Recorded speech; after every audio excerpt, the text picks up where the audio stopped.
Shalom, Ibu, Bapak, Saudara yang dikasihi oleh Tuhan, berjumpa kembali di YouTube Kompasito Mulia Bantul, dan kita akan menyiapkan hati sebelum merenungkan firman Tuhan minggu ini. Kita berdoa bersama. Bapak, kami bersyukur Tuhan izinkan kembali kami untuk merenungkan firman-Mu di minggu ini, dan kami telah menyiapkan hati kami untuk mendengarkan merenungkan firman-Mu. Mari Tuhan Kau berbicara kepada kami. Mampukan kami untuk memahami kehendak-Mu, mengakarkan di dalam kehidupan kami, dan memperlakukannya sebagai bagian dari penghayatan dan pemeliharaan kehidupan iman kami kepadamu. Pakai hamba-Mu yang terbatas dalam segala hal, sehingga kami bersama mampu memahami kehendak-Mu, mengakarkan dan melakukan di dalam kehidupan kami. Dalam nama Tuhan kami Yesus Kristus. Amin. Baik, Ibu Bapak, Saudara yang dikasihi oleh Tuhan, kita akan membaca firman Tuhan dari Injil Matius pasal 15, secara khusus ayat 21 sampai ayat yang ke-28. Injil Matius pasal 15 ayat 21 sampai ayatnya yang ke-18, perempuan Kanaan yang percaya. Lalu Yesus pergi dari situ dan menyingkir ke Tirus dan Sidon. Maka datanglah seorang perempuan Kanaan dari daerah itu dan berseru, "Kasihanilah aku ya Tuhan, anak Daud, karena anakku perempuan kerasukan setan dan sangat menderita." Tetapi Yesus sama sekali tidak menjawabnya. Lalu murid-muridnya datang dan meminta kepadanya, "Suruhlah ia pergi, ia mengikuti kita," dengan berteriak-teriak. Jawab Yesus, "Aku diutus hanya kepada domba-domba yang hilang dari umat Israel." Tetapi perempuan itu mendekat dan menyembah Dia sambil berkata, "Tuhan, tolonglah aku." Tetapi Yesus menjawab, "Tidak patut mengambil roti yang disediakan bagi orang-orang, bagi anak-anak, dan melemparkannya kepada anjing." Kata perempuan itu, "Benar Tuhan, namun anjing itu makan remah-remah yang jatuh dari meja tuannya." Maka Yesus menjawab dan berkata kepadanya, "Hei ibu, besar imanmu, maka jadilah kepadamu seperti yang kau kehendaki." Dan seketika itu juga anaknya sembuh. Demikian firman Tuhan yang kita terima bersama dari Injil Matius pasal 15, secara khusus ayat 21 sampai yang ke-28. Tema perenungan kita saat ini masih terkait dengan bulan kemerdekaan. Sinode gereja-gereja Kristen Jawa adalah jangan tolak yang mau dibebaskan. Jangan tolak yang mau dibebaskan. Mau berbicara soal apa tema ini, kita bersama breakdown tema ini dikaitkan dengan firman Tuhan dari Injil Matius pasal 15 ayat 21 sampai ayatnya yang ke-28 tadi. Ibu Bapak Saudara yang dikasihi oleh Tuhan, minggu yang lalu kita sudah merenungkan bersama tentang bagaimana iman atau percaya kepada Yesus itu menjadi kata kunci penyelamatan Allah. Allah menyelamatkan karena iman kita, bukan karena usaha kita, bukan karena prestis kita, tetapi murni anugerah Allah. Rasul Paulus di bagian lain kepada suratnya kepada jemaat di Roma, suratnya kepada jemaat di Efesus, menyatakan hal yang sama. Jadi diselamatkan karena percaya. Jadi percaya merupakan kata kunci penyelamatan Allah. Nah, ya mesti kita pahami bersama sebagai background untuk memahami makna firman ini, berdasarkan teks firman Tuhan dari Injil Matius 15 ayat 21 sampai 28 ini adalah bahwa orang-orang Yahudi telah melegitimasi bahwa satu-satunya bangsa yang dipilih oleh Tuhan untuk diselamatkan ya hanya orang Yahudi. Sehingga orang Yahudi mengklaim bahwa dialah satu-satunya bangsa yang diselamatkan itu, dan di luar Yahudi atau orang-orang non-Yahudi itu mereka sampai menganggap bahwa orang-orang non-Yahudi itu seperti anjing.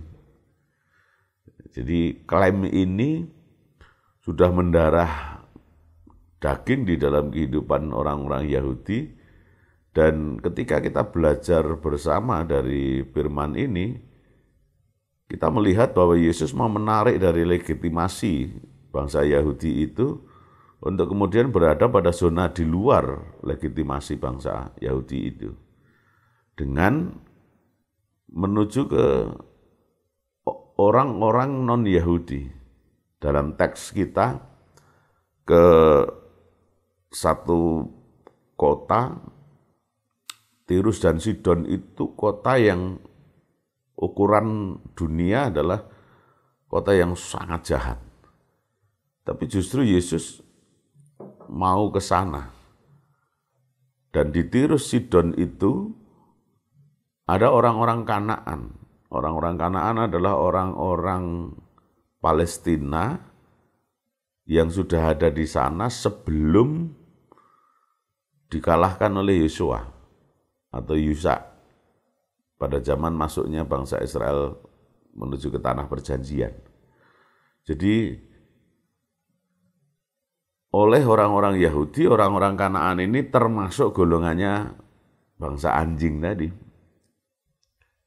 Nah, Yesus mau menemui orang Kanaan ini dan terwakili oleh seorang perempuan. Ketika seorang perempuan ini terus mengikuti Yesus dan dengan terus memohon, berteriak-teriak memohon agar Yesus berkenan untuk menyembuhkan anaknya yang kerasukan setan. Teks kita berbicara bahwa murid-murid Yesus agaknya masih terkontaminasi legitimasi bangsanya, Yahudi, sehingga menganggap bahwa Yesus gak perlu menolong perempuan Kanaan ini karena perempuan ini kan termasuk bangsa anjing.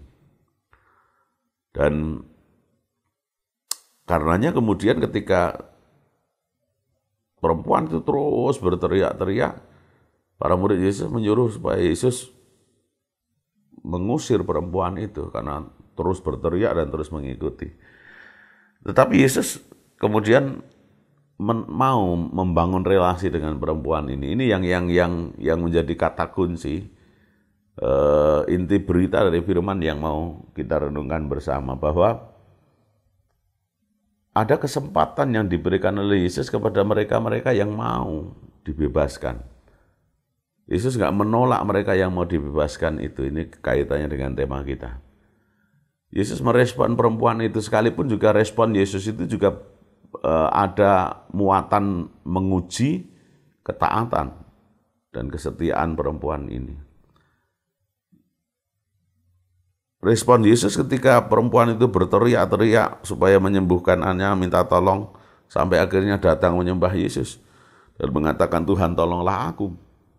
Yesus merespon dengan ungkapan-ungkapan yang mungkin secara manusiawi juga pedas juga, dan terkesan Yesus masuk golongannya para murid yang kemudian terkontaminasi legitimasi bangsa Yahudi. Tidak patut mengambil roti yang disediakan bagi anak-anak dan melemparkannya kepada anjing. Yesus pakai stigma anjing, bangsa anjing, orang anjing dari legitimasi bangsa Yahudi untuk berbicara dan membangun relasi dengan perempuan ini. Dan secara umum kalau perempuan ini nggak setia, perempuan ini nggak tahan, pasti dia akan patah harang dan akan balik kanan. Tapi kita ikuti bersama, perempuan itu merespon, "Benar Tuhan." Jadi ketika Yesus menyatakan bahwa tidak baik mengambil roti untuk anak-anak dan memberikannya kepada anjing, perempuan ini mengatakan, "Benar Tuhan." Namun anjing itu makan remah-remah yang jatuh dari meja tuannya. Satu pengakuan, satu kesadaran akan keterbatasan diri, ketidakabsolutan kehidupan sebagai seorang personal maupun sebagai pribadi, bagian dari sebuah bangsa yang sudah diklaim dan stigmanya adalah stigma sebagai bangsa anjing. Diakui oleh perempuan ini. Dan pernyataan perempuan ini tidak menyatakan bahwa Aku beriman, aku yakin, aku percaya bahwa sekadar remah-remah yang jatuh dari meja tuannya saja, si anjing ini akan mampu makan. Artinya, dia tidak membutuhkan sesuatu yang wow dari Tuhan, yang gede, yang besar dari Tuhan, enggak. Dia cukup dengan remah-remah itu saja, percaya dan yakin penuh bahwa Tuhan pasti akan menyembuhkan anaknya. Dan itulah yang kemudian dilihat oleh Yesus sebagai satu iman yang besar. Maka Yesus menyatakan, "Hei ibu, besar imanmu, maka jadilah kepadamu seperti yang kau kehendaki." Permohonan itu direspon dengan ya, amin, dinyatakan oleh kuasa Allah. Jadi Yesus membangun relasi, dan melalui membangun relasi itu membuka kesempatan kepada siapapun yang mau dibebaskan untuk kemudian diterima dan diberi kesempatan untuk pembebasan itu. Ini sebenarnya identitas iman Kristen, identitas gereja-gereja yang mestinya selalu membuka diri dan memberi kesempatan pada siapapun untuk yang mau dibebaskan itu untuk masuk ke dalam lingkaran orang-orang percaya, orang-orang yang mau dibebaskan. Toh gereja pada hakikatnya adalah mereka-mereka yang berdosa, mereka-mereka yang terpenjara, mereka-mereka yang terbelenggu oleh karena dosa, yang kemudian oleh kasih karunia Allah dibebaskan dan dimerdekakan dari belenggu itu. Hakikatnya gereja itu seperti itu, sehingga semestinya gereja terbuka untuk siapapun yang mau dibebaskan. Tidak menolak siapapun yang mau dibebaskan. Tidak merasa bahwa posisi gereja lebih high class daripada yang lain. Enggak. Yesus mau mendobrak legitimasi orang Yahudi yang mengatakan satu-satunya yang dipilih Tuhan saya, satu-satunya yang kudus saya, satu-satunya yang suci saya. Ini salah banget ketika Yesus mendobrak dengan, coba kalau semua gereja-gereja Tuhan mau membuka relasi dengan siapapun, membangun relasi dengan siapapun, mau menerima siapapun. Terlebih kepada mereka yang mau dibebaskan dari belenggu kehidupan ini. Ibu bapak sudah dikasih oleh Tuhan, siapa sih orang di dunia ini, pribadi di dunia ini yang tidak mau terbebas dari belenggu-belenggu kehidupan? Belenggu kehidupan tidak hanya terkait dengan sakit penyakit. Belenggu kehidupan itu termasuk dengan problem-problem kehidupan, dinamika kehidupan yang kita hadapi, kuk yang mesti kita tanggung di dalam kehidupan yang diizinkan dipasangkan di dalam kehidupan kita. Jadi hari ini luar biasa juga firman Tuhan, karena firman Tuhan selalu luar biasa. Menyapa kita dengan sapaan yang mestinya gereja menjadi gereja yang care. Mestinya gereja menjadi gereja yang terbuka buat siapapun. Gereja yang dimampukan untuk membuka kesempatan pada siapapun untuk dibebaskan dari belenggu. Dimerdekakan dari belenggu-belenggu, entah itu sakit penyakit, problem kehidupan, dan belenggu-belenggu dosa lain yang dialami oleh setiap orang, harus ditanggung oleh setiap orang. Jadi ini pengajaran yang dalam buat kita di bulan kemerdekaan yang dihayati oleh GKJ dengan tema-temanya yang cukup menarik buat kita saat ini. Jadi Yesus mengajar kepada kita, Yesus adalah kepala gereja, dan semestinya gereja yang notabene orang-orang Kristen, pengikut Kristus, meneladani apa yang dilakukan oleh Yesus ini, bukan membuat image sendiri, bukan membuat identitas sendiri dengan eksklusivisme, bahwa keselamatan itu hanya buat saya, orang lain nggak perlu dengar. Mari kita sama gereja membuka diri untuk sadar betul bahwa di luaran sana ada banyak orang yang sangat-sangat mengharapkan kesempatan untuk dibebaskan dari belenggu-belenggu kehidupan, dari belenggu-belenggu dosa di dalam kehidupan. Maka jangan tolak mereka yang mau dibebaskan itu. Gereja harus terbuka buat siapapun, gereja harus care banget dengan siapapun, bahkan gereja mesti membangun relasi dengan siapapun. Jangan menarik ketika Menteri Agama kita berkenan untuk hadir dalam satu peresmian gedung gereja Mawar Saron di Surabaya, punya Philip Mantopal. Pastor Firman Sopa, dan menyatakan bahwa kita bersaudara sekalipun kita berbeda. Dan yang mesti kita lakukan adalah terus membangun relasi dengan siapapun, sekalipun berbeda. Tetapi yang mesti kita lakukan bukan mencari perbedaan yang ada, tapi bagaimana kemudian mencari kesamaan-kesamaan yang ada untuk semakin meneguhkan perjalanan bersama kita.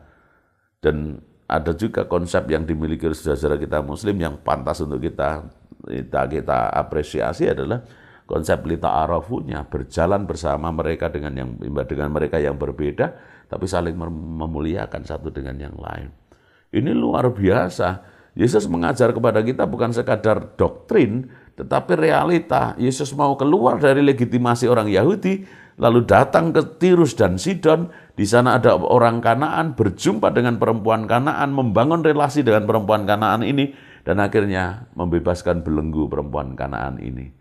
Ini yang mesti dilakukan oleh gereja. Gereja jangan eksklusif, gereja jangan menutupi diri dengan tembok-temboknya yang semakin tinggi dan tebal. Tembok-tembok itu harus dirobohkan. Maka filosofi gereja yang berpagar mangkok bukan berpagar tembok. Ini mesti terus kita kampanyekan di dalam kehidupan kita. Karena hakikatnya gereja adalah mereka yang lebih dulu dipulihkan, dibebaskan dari belenggu dosa oleh Allah, oleh karena kasih karunia Allah. Artinya gereja lebih dulu merasakan itu, dan mestinya gereja terhadap apa yang dirasakan itu kemudian membuka kesempatan kepada siapapun untuk kemudian beroleh kesempatan yang sama. Maka jangan tolak mereka yang mau dibebaskan dalam hidup. Itu pengajaran dalam banget dari Tuhan buat kita semuanya. Selamat menghayati terus bulan kemerdekaan ini, sehingga semakin banyak orang yang diberi kesempatan untuk dibebaskan. Semakin banyak orang yang merasa bahwa ada kesempatan saya untuk dibebaskan. Ada kesempatan saya untuk dimerdekakan di dalam kehidupan ini melalui keterbukaan relasi yang terus dibangun oleh gereja-gereja Tuhan. Tuhan memberkati dan mampukan kita melakukan apa yang menjadi kehendaknya. Haleluya. Amin. Kita berdoa bersama. Bersyukur atas firman-Mu hari ini, ya Allah, yang mengajarkan kami untuk tidak menolak siapapun yang mau dibebaskan di dalam kehidupan ini. Karena pada hakikatnya, setiap kami membutuhkan kemerdekaan itu. Kemerdekaan merupakan keperluan hakiki di dalam kehidupan kami, kebutuhan hakiki di dalam kehidupan kami. Dari belenggu-belenggu kehidupan ini, sehingga kami terbebas, Engkau merdekakan, dan Engkau mampukan menerima kemerdekaan itu karena Tuhan. Campur tangan Tuhan di dalam setiap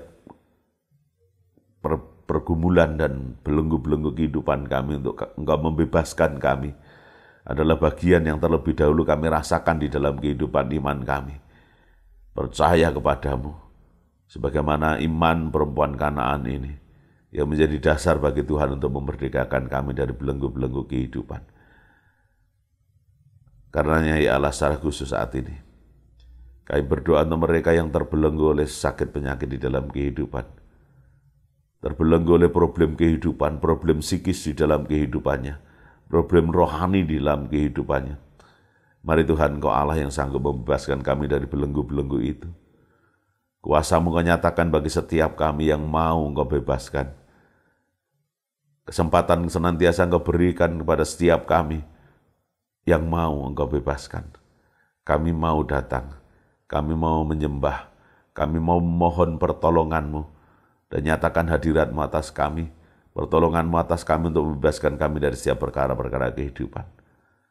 Belenggu sakit, penyakit, belenggu psikis, pergumulan, problem kehidupan, dinamika kehidupan keluarga, dinamika kehidupan pekerjaan kami.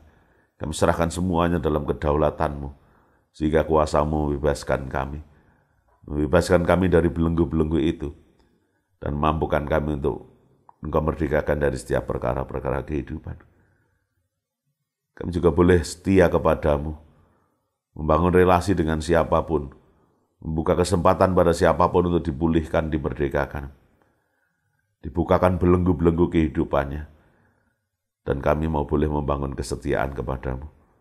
Untuk dalam segala situasi kami setia, agar iman kami kepadamu semakin hari semakin nampak.